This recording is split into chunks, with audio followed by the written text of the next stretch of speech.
Hello everyone, I am Sarana Priya, belongs to Physics Department.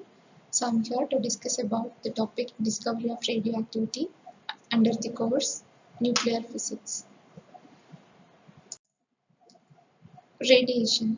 The word is often misunderstood. So even though it can be destructive, it helps to save lives and cure diseases. So in this video, I am going to discuss about the term radioactivity, discovery of radioactivity, types of radioactivity, and some of the properties of radioactivity.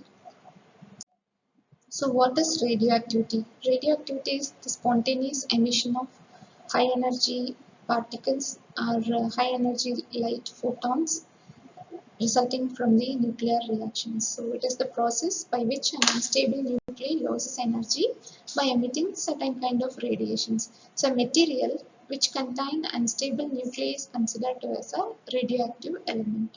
So the most common types of decay, radiation decays are alpha decay, beta decay, and gamma decay. So now let's see the discovery of this wonderful phenomena that is radioactivity. So following the idea of Röntgen in 1895, who discovered the X-rays, Becquerel, who specialized in the field of phosphorescence and fluorescence, had the idea that the minerals were made phosphorescent by visible light might emit X-rays. Why he thinks so? Because in the discovery of X-rays, Röntgen concluded that the emitted X-rays cause phosphorescent substance to glow. So Becquerel expected that the inverse effect is also possible here. That is, the X-ray might the phosphorescent substance might give off X-rays in the presence of visible light.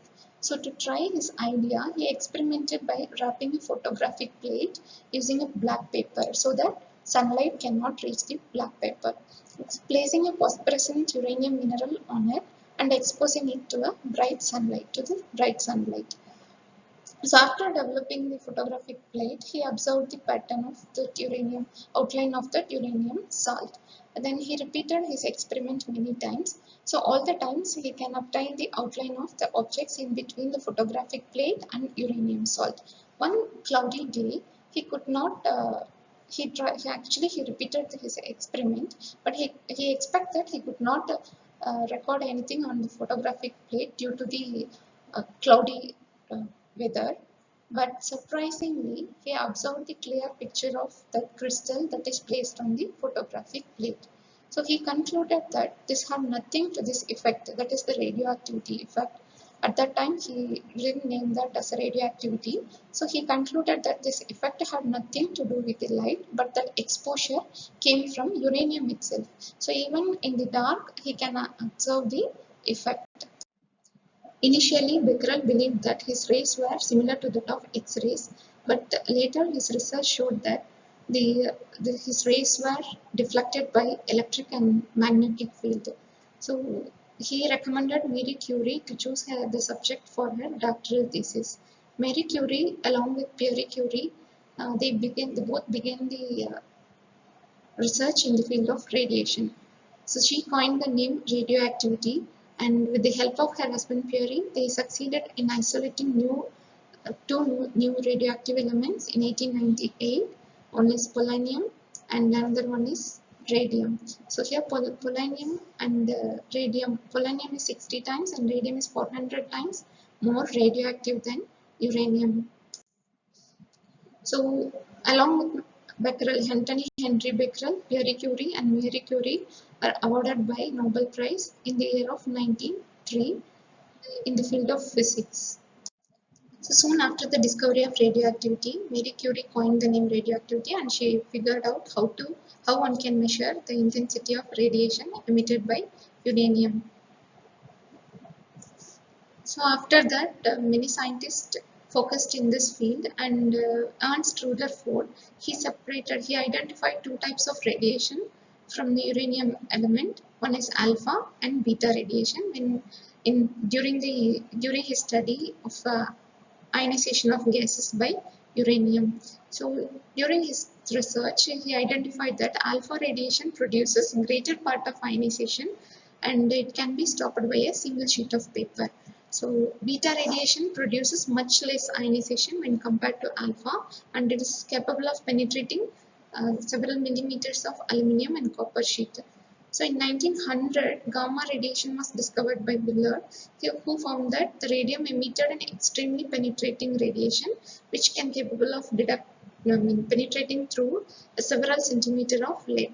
So in this figure, we can identify that alpha particle cannot penetrate the single paper, but beta particle can penetrate this paper, but it can be stopped with the help of aluminum sheet. And the last one, that is the gamma, which has more penetrating power, can easily penetrate the paper, both paper and aluminum, but it can be stopped with the help of lead sheet. So after this Rutherford discovery, he identified three different types, that is alpha, beta and gamma. So he concluded that alpha particle is nothing but the helium nuclei, and beta is emission of electrons, gamma is emission of just light photons. So in this experiment of Rutherford, he concluded that their radioactivity rays were not similar to that of X-rays, because it can be deflected by electric and magnetic field. So when he conducted one experiment, so in which alpha particle, that is the positively charged particles, gets attracted towards the negative electrode, and beta particle, that is the electrons which contains the negatively charged electrons, gets attracted towards the positively charged electrode. And the third one, that is the gamma rays, which contains neutral particles. Uh, it cannot be deflected by both electric and both positive and negative electrodes. So from these observations, he concluded that alpha and he separated three different rays from the uranium decay process. One is alpha, beta, and decay process, gamma decay. So in this type of radioactive decay, later on positron emission and electron capture also added into this picture.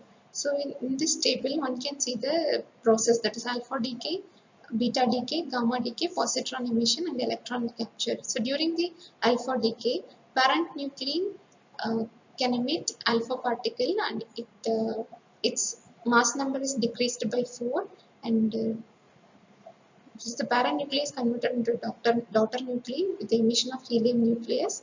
Here, as a product, in the product, mass number will be decreased by 4, and atomic number decreases by 2. In beta decay process, it is just an emission of electron. So in the daughter nuclei, atomic mass number is unchanged, but the atomic number is increases by 1 with the emission of electron. In gamma decay process, there is nothing with the charges. So both A and that is mass number and the atomic number will be unchanged in daughter nuclei. In positron emission, in mass number of the daughter nuclei will be unchanged, but the atomic number decreases by 1. In electron capture process, the daughter nuclei, mass number of the daughter nuclei is unchanged, but the atomic number decreases by 1 with the emission of by absorbing this 1 electron. So this is about the types of radioactive decay. There are 5 different types: alpha decay, beta decay, gamma decay, positron emission, and electron capture. So during this decay process, parent nuclei undergo some changes by emitting this kind of radioactive radiations, and it can be converted into some other elements, daughter nuclei. On summarizing this video lecture, I would like to conclude that in this video we have learned about the history involved in these wonderful phenomena, that is radioactivity, and what is the interrelation between the discovery of radioactivity and the discovery of X-rays, how Becquerel come to the conclusion that inverse effect of X-ray is possible using the phosphorescent salt, etc. And the types of radioactivity were clearly explained, and the scientist who made a contribution towards this wonderful phenomena and properties of some of the rays, radioactivity beta rays like alpha, beta, and gamma were discussed in this lecture. Hope you might have a clear idea about the discovery of radioactivity. Thank you for listening. Thank you.